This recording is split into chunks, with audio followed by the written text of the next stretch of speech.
Samantha Chapter 7. For the rest of the summer, Samantha avoided going to the lilac tunnel in her backyard.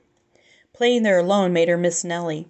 When school started in the fall, Samantha was especially happy to see her friends every day. Something poked Samantha in the back one bright September morning as she sat in class. She jumped slightly, but she didn't look up. Samantha knew the signal. It was from Helen. Helen Whitney had the desk behind Samantha's. Both desks were like all the other desks in the classroom at Mrs. Crampton's Academy for Girls. Their iron sides were molded in lacy swirls and curls, and one particular curl was just the right size for holding notes.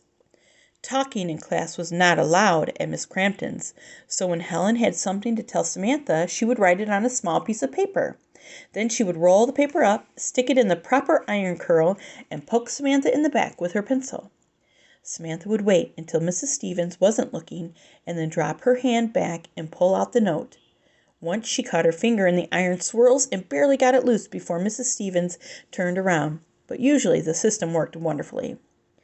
Now Samantha waited until the teacher's back was turned. She reached for the note. It said, "What the dickens does Lagorge mean?" Samantha looked up quickly, squashed the note small, and shoved it into her pocket. It would be bad enough to be caught passing notes in school. She couldn't imagine what would happen if she were caught with a note that said the dickens. Didn't Helen have enough sense not to write almost swear words? There wasn't enough time for Samantha to answer Helen's note. Miss Stevens had already finished writing a long list of French words on the blackboard, and she turned around and faced the class. And she looked straight at Helen. "Helen, will you please tell us what Lagorge means?" Miss Stevens asked. Samantha tried to give Helen a clue. She cleared her throat rather loudly. Miss Stevens stared at her and then looked back at Helen. Helen didn't answer, so Samantha tried again. She rubbed the back of her neck. "Samantha, are you well?" asked Miss Stevens.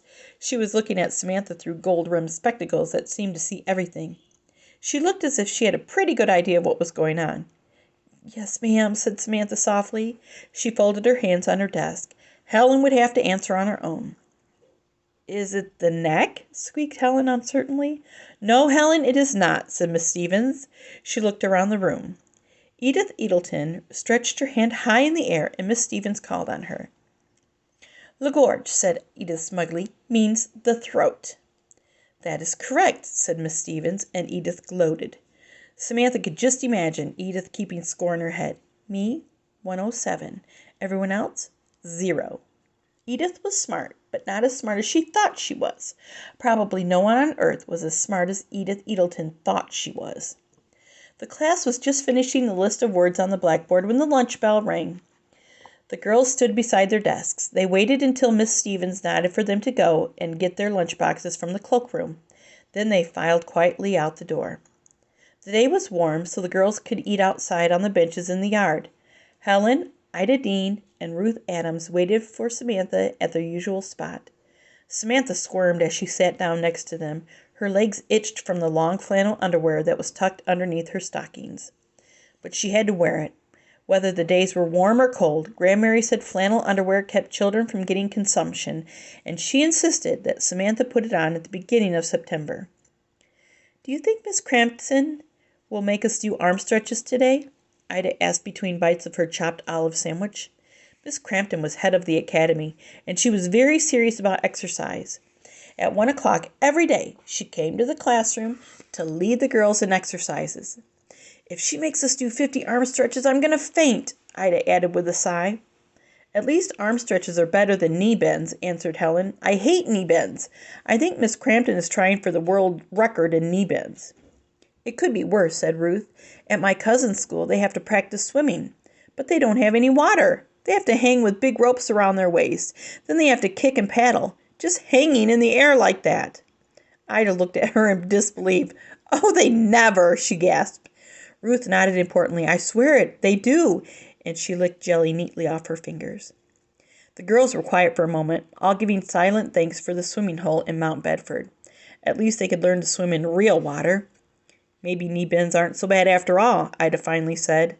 Samantha took a gingerbread cookie out of her lunchbox and grew quiet while the other girls talked on.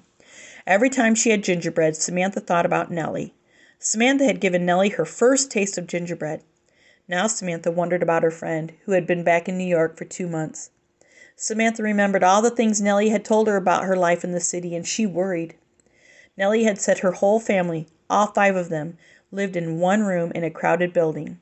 There was only one window in the room, and the air always smelled bad. In the summer the room was very hot, and in the winter it was terribly cold.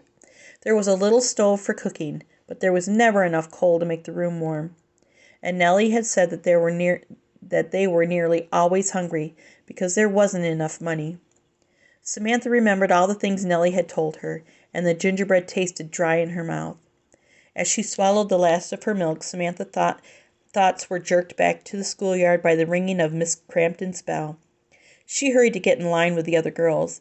They all marched back inside to face another afternoon beginning with Miss Crampton's knee bends.